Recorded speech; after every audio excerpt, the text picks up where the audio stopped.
Bonjour! Aujourd'hui, dans cette vidéo, je vais faire communiquer un ordinateur avec un autre alors qu'ils seront chacun sur leur propre réseau différent.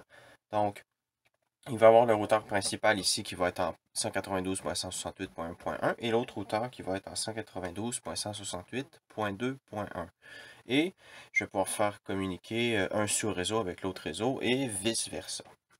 Donc, ici, vous pouvez voir deux de mes Linksys WRT54G.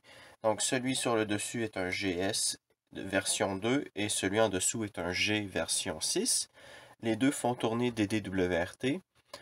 Donc, avant qu'on se lance là-dedans, je tiens à vous dire que de 1, c'est pas un tuto, et de 2, je suis pas un sysadmin réseau ou peu importe comment vous appelez ça. Les cours que j'ai eu en réseautique étaient assez de base. Donc, voilà. Puis j'en ai oublié le trois quarts vu que mes cours de réseautique remontent à probablement 4 ans. Donc, voilà. Euh, bon, donc on va brancher l'ordinateur que vous voyez ici qui est un Asus. Je vais le brancher sur le sous-réseau en .2.1. Et j'ai ici mon bon vieux e-machine, notebook avec un Intel Atom. J'aime bien ce petit machin-là. Les gens ont chié sur les atomes, mais pour un ordinateur de test de bidouille, ça fait le travail. Surtout quand on a un OS léger comme Arch Linux. Vraiment, rien à redire sur ce genre de PC-là. Donc, on va ensuite brancher ce PC sur le réseau en .1.1. Donc, hop. Et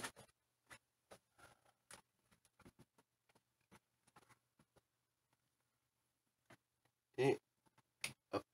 Voilà. Bien. Donc, on va aller. Je vais tout faire à partir de cet écran-ci. Donc, ne soyez pas surpris. Donc, on va aller sur 192.168.1.1. Sur lui aussi, on va faire la même chose.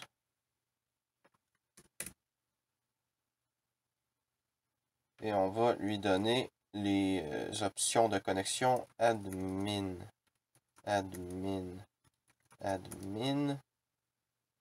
changer. Et ici, admin, et changer.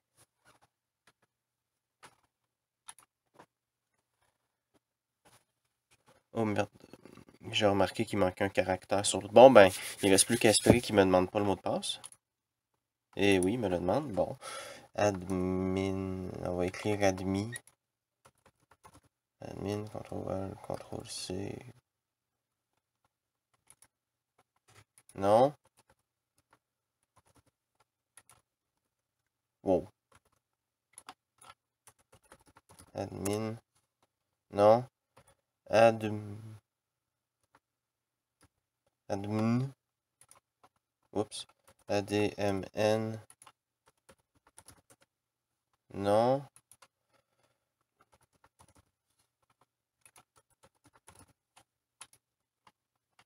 Voilà, c'est admin. Bon. Donc, je vais aller faire deux choses de base avant de faire quoi que ce soit d'autre. Je vais désactiver le Wi-Fi.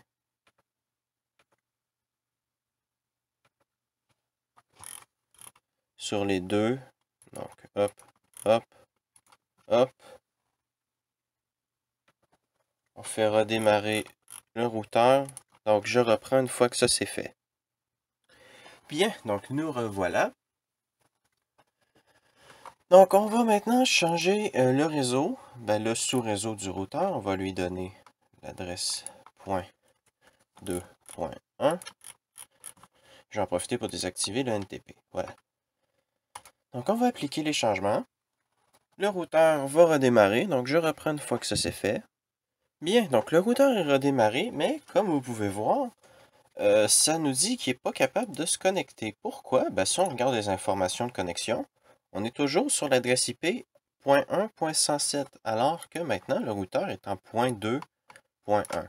Donc, il faut changer, il faut renouveler l'adresse IP. Donc, je vais débrancher le câble réseau, attendre que le programme sous Linux se rende compte qu'il n'y a plus de réseau. Voilà, je le rebranche. l'adresse IP est attribuée. Et là, on va faire .2, .1. Et là, comme vous pouvez voir, on est sur l'interface. Je vais donc interconnecter les deux routeurs ensemble. On va partir du routeur en .1 et on va brancher ça sur le port WAN du routeur en .2.1. De ce que j'ai compris, c'est la meilleure façon de faire les choses.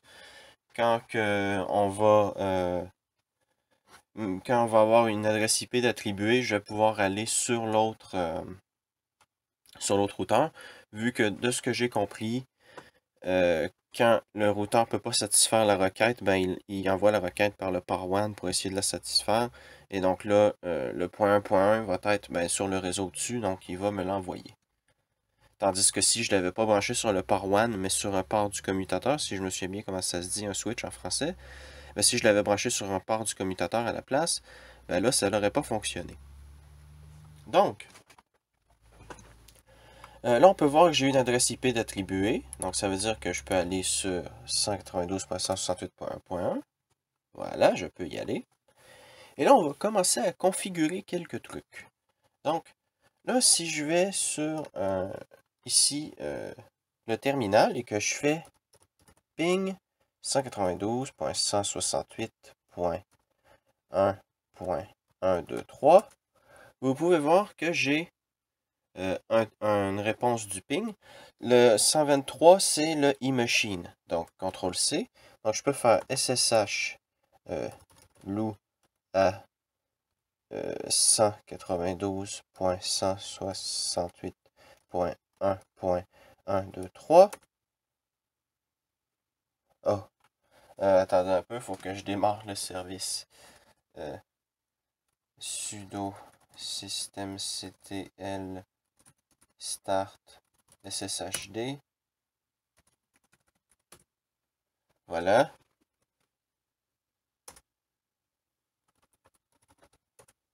Et voilà, je suis connecté. Donc là, on est sur le e-machine. On peut voir loo at e-machine. Donc si je fais ping 192.168.2.107, qui est l'adresse IP de cet ordinateur-ci, eh bien, ça me dit que le réseau de destination est injoignable. Donc, je vais le faire ici. Voilà. Donc, comme ça, je vais savoir quand il va être fonctionnel. Bon. Donc, là, on va commencer à configurer quelques trucs. Donc, déjà, moi, j'aimerais que l'adresse IP du routeur soit statique et non pas qu'elle...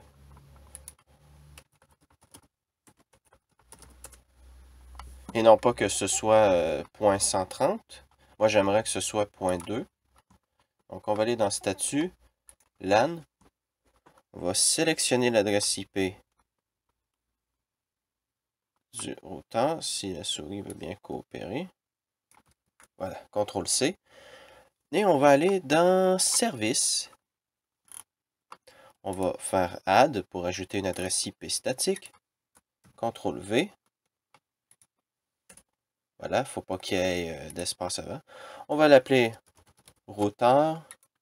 On va lui donner la l'IP 192.168.1.2. Et le temps du bail, on va lui mettre 0, ce qui devrait faire en sorte que le bail reste au jour.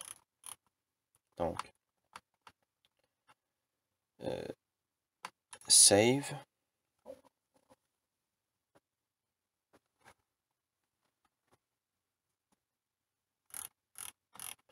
Et apply settings.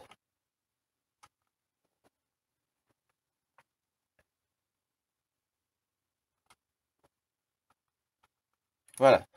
Donc là, on va retourner sur l'autre routeur. Je ne sais pas si ça va fonctionner. Je vais le débrancher. Je vais débrancher le port Ethernet. Et là, on va voir s'il va se faire réattribuer une nouvelle adresse IP.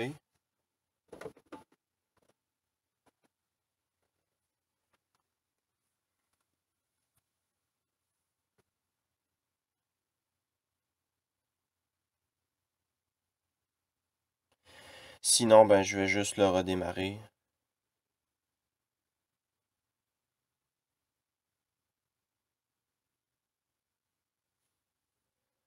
Donc, il me donne pas de nouvelle adresse IP, donc je vais juste redémarrer le routeur et je reprends.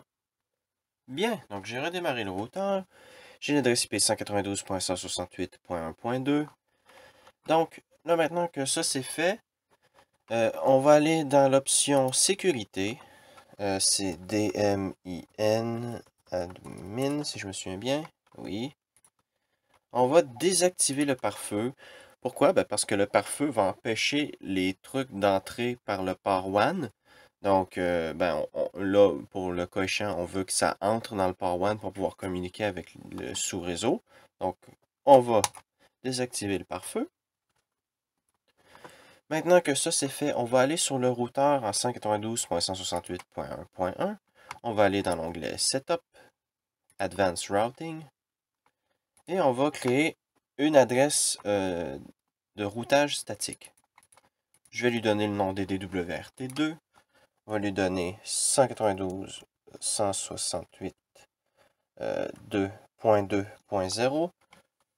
Le masque de sous-réseau 255.255.255.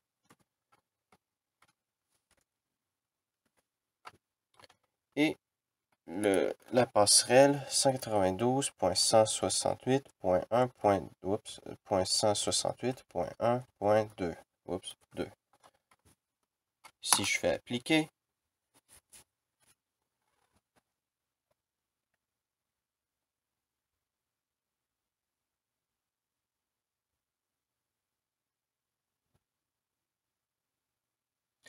et voilà, donc là j'ai une...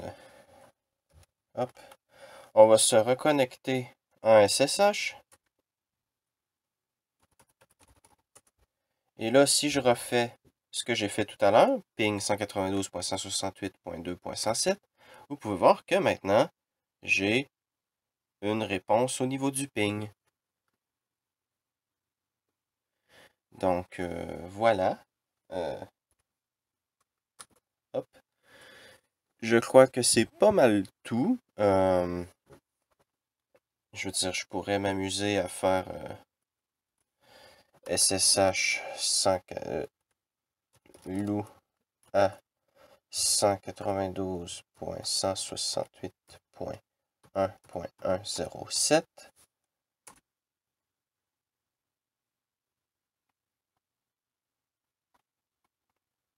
Oups, c'est .2. Voilà. Et là, je suis connecté en SSH sur le Asus à partir du SSH du eMachine qui est sur le Asus. Donc, voilà. Donc, CTRL-D, CTRL-D. Voilà. Donc, ben voilà, en espérant que vous avez apprécié cette petite vidéo, donc la première partie sur comment faire communiquer deux sous-réseaux ensemble. Donc, voilà. En espérant que vous avez apprécié cette vidéo, et à la prochaine.